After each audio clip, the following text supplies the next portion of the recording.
Hi, it's Marissa here from Earth Journey Healing, and today I wanted to talk about manifesting a life that you love. Now, a lot of the time, people have ideas, goals, dreams that they want to have happen in their life, and they start to go about making changes, or they think about it for a while, and they might find that they come up against a resistance or a reason why they can't do that. And a lot of the time we give up on our dreams and what we want because it feels like the world's against us, or that we can't do it. We have our own limiting thoughts and beliefs, or we can even listen to the people that are around us that tell us on some level that it's not possible. Now, I want to share with you manifesting and how it actually works, because I think there's a few misconceptions about it, and a lot of people say, oh, well, manifesting doesn't work for me, and they maybe don't understand the process of manifestation. So I really want to talk about that today, because anything's possible. The only thing that holds us back from creating what we want is our belief system, and our belief system is about 95% subconscious, and it makes it hard to create what we want if we don't know how we really feel about something. And the fears, the beliefs, our genetic history or belief system that we have that's been handed down from generation to generation, it's really hard to move forward if we're not aware of that. And what I do in my kinesiology work is help people to discover what's stopping them from getting what it is that they want. And the way we do that is by identifying the limiting beliefs, the fears, the genetic belief patterns, or it could be that you're just scared about moving forward, that the changes that would happen as a result of you moving forward are really overwhelming, and you're not sure that you know how to deal with that.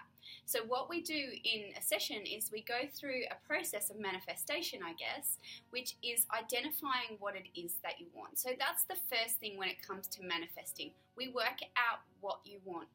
And a lot of the time I hear people say, I actually don't know what I want.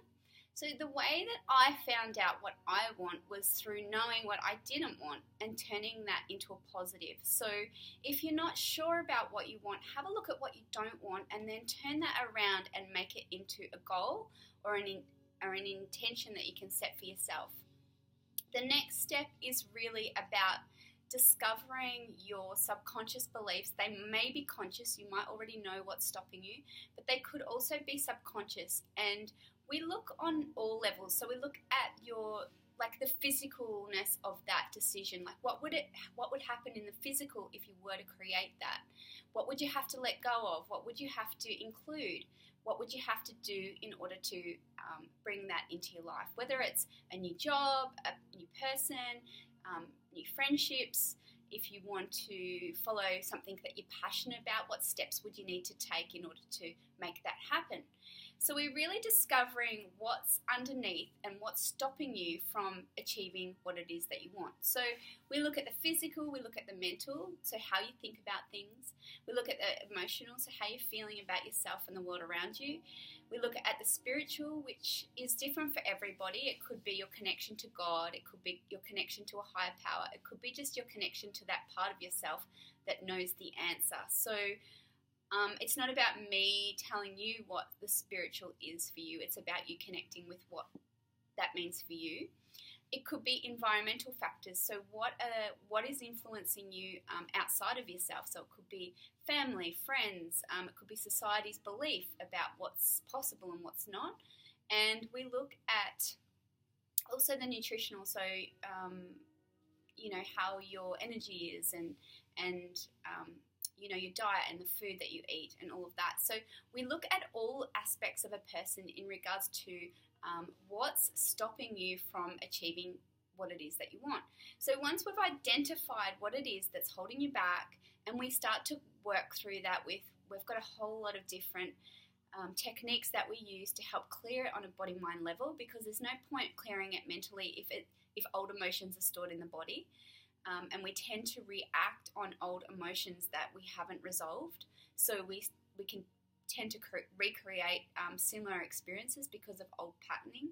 So we reprogram the way you think using a whole lot of different techniques, and we also clear it energetically from your body so that when you're getting balanced to what it is that you want, you're becoming aligned to it rather than having different aspects holding you back.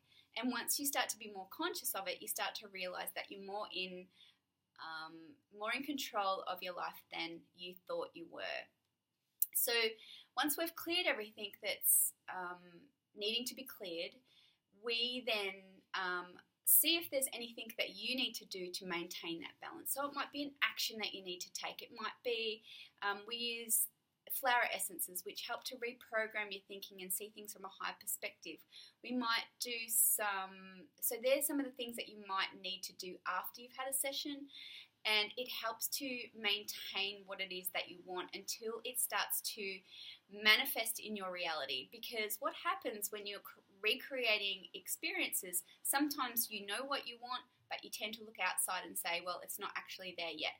But there is possibly a next step that you need to take in order to get there. So if you're wanting to start something that excites you, you might need to start a course, and you might need to follow that up with a phone call, or you might need to find out more information about it. So this balance really just, when we're doing the clearing on whatever it is that you want, it really sets you up from being able to do that without all of the subconscious beliefs and limiting thoughts come in and actually stop you from doing that.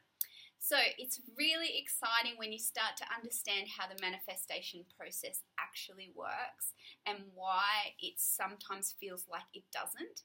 And like I said, kinesiology is a great way to manifest what it is that you like. So if you're interested in having a session with me, you're welcome to go to my website. It's earthjourneyhealing.com.au. You can find me on Facebook or also on Instagram. So that is a little bit about the manifesting process and how you can create change and create a life that you love. Thank you all for listening, and until next time, have a great week. Bye.